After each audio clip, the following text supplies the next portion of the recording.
KBS 김민지 기자와 함께하는 8분 엠지입니다. 김민지 기자 불러보겠습니다. 안녕하십니까? 네, 안녕하세요. 김민지입니다. 네. 아파트 단지의 조경석들이 와르르 무너졌는데 혹시 뭐 간밤에 있었던 그 비바람 때문인지도 궁금하네요. 음. 네, 그렇습니다. 어젯밤에 유독 바람 소리가 세서 잠을 설치신 분들 많으실 텐데요.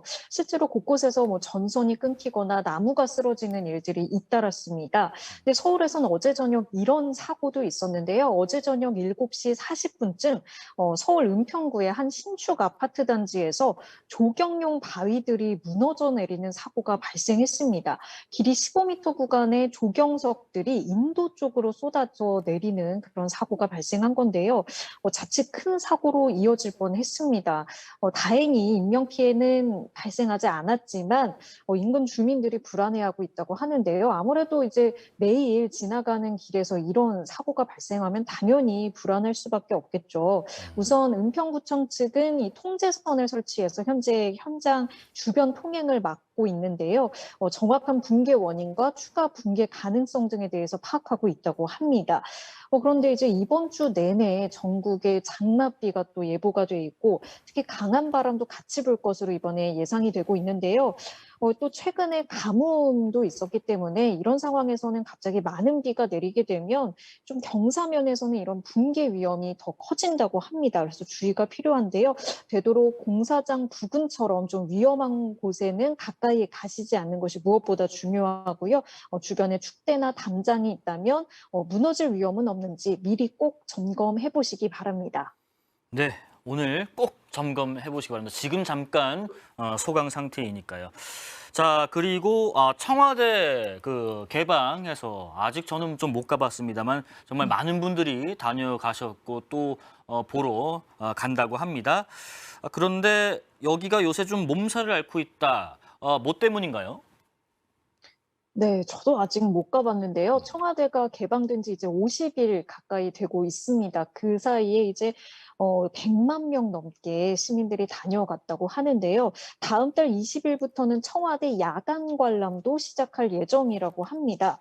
그런데 초반에 관람 규정이 제대로 없었던 탓에 청와대가 각종 오물과 쓰레기 등으로 몸살을 앓고 있다고 하는데요. 자칫 문화유산의 가치가 훼손되는 거 아니냐라는 우려도 점점 커지고 있다고 합니다. 뒤늦게 이제 문화재청이 청와대 관람 규정을 공개를 했습니다. 음주, 흡연, 취사 행위 금지되고요. 관람구역 외 지역에 출입하는 행위 금지가 됩니다. 또 동식물을 채집하거나 토석을 채취하는 행위도 금지가 되고요. 사실 당연한 것이지만 수목이나 그 식물을 훼손하는 일 절대 해서는 안 됩니다. 또 주요 시설이나 문화재를 만지거나 손상시키는 행위도 금지가 되고요. 또 이제 다량의 쓰레기를 만드는 수박과 같은 이런 과일 그리고 라면 등 이제 좀 국물 종류의 음식도 반입이 금지가 됩니다. 야영용품, 각종 취사도구 그리고 뭐 악기와 같이 소음을 유발할 수 있는 물품도 반입이 금지된다고 합니다. 지난 17일에는 이제 가수 B 씨가 청와대에서 예능 프로그램 촬영을 진행을 했었는데요. 이것도 이제 원칙적으로는 앞으로 불가능해진다고 합니다. 청와대가 엄연히 이제 소중한 역사유산이자 문화유산 또 자연유산이기도 하기 때문에 철저한 관리 그리고 좀 질서 있는 관람으로 가치가 훼손되지 않도록 모두의 노력이 좀 필요해 보입니다. 네. 그리고 다음 소식은 이거는 잘 몰랐는데 이럴 수가 있군요. 손소독제로 그 돈, 지폐를 닦으면은 이게 혹시 위조 지폐로 오인될 수 있다. 진짜입니까? 네, 코로나19 이후에 이제 감염 예방을 위해서 손소독제를 일상에서 쓰시는 분들 굉장히 많으실 텐데요.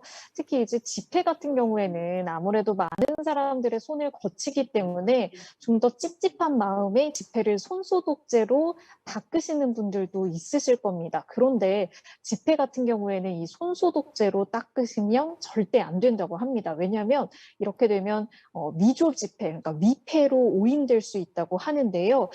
실제로 이제 손 소독제에는 글리세린 성분이 들어있어서 이게 수분을 유지하는 특성이 있다고 해요. 그래서 지폐를 닫게 되면은 지폐가 다소 가로 길이가 늘어날 수 있는 그런 특성이 있다고 하는데요. 실제 ATM기가 인식을 못하는 경우도 종종 발생하고 있다고 합니다. 한국은행은 지폐를 통한 코로나19 감염 위험이 크지 않다면서 관련 내용을 시민들에게 적극적으로 홍보하겠다라고 밝혔는데요. 실제로 지난 1월에 발표된 미국의 한 대학교 연구 결과에 따르면 지폐에 묻은 코로나19 바이러스는 30분 정도 지나면 99% 이상 감소한 것으로 나타났고요. 상점에서 실제 사용 중인 지폐들을 수거해서 조사를 해봤더니 바이러스는 검출되지 않았다고 합니다. 네, 마지막 소식은 우리 BTS 단체 활동은 당분간 중단했는데 개인별로는 멤버별로 뭐 이렇게 일부 뭐 활동을 할 수도 있다고 했는데 혹시 뭐 활동하고 있는 모습이 있나요? 네, 이제 방탄소년단 그룹 활동 중단을 선언을 해서 많은 분들이 좀 아쉬워하셨는데요. 방탄소년단이 멤버들의 개별 활동을 본격화하고 있다는 소식 준비했습니다. 먼저 멤버 제이홉의 솔로 음반 소식이 있는데요. 다음 달 솔로 앨범 발매를 앞두고 SNS에 이 앨범의 표지 사진을 공개해서 주목을 받고 있습니다.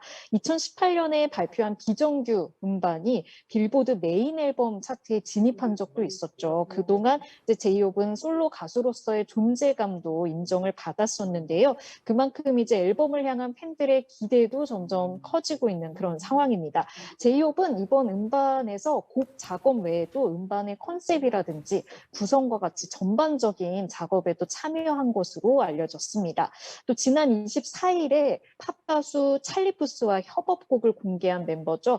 정국 씨가 발표 하루 만에 미국과 프랑스 등 90여 개 국가의 아이튠즈 차트를 석권했다는 소식도 들려오고 있습니다. 그만큼 이제 솔로로서의 가능성도 높게 보여주고 있는데요. 그룹으로서 최고의 자리에 올랐던 방탄소년단인 만큼 이 멤버들 하나하나의 개별 활동이 또 어떤 성과를 낼지 계속 주목을 받고 있습니다. 네, KBS 김민지 기자의 8분 MG였습니다. 감사합니다. 감사합니다.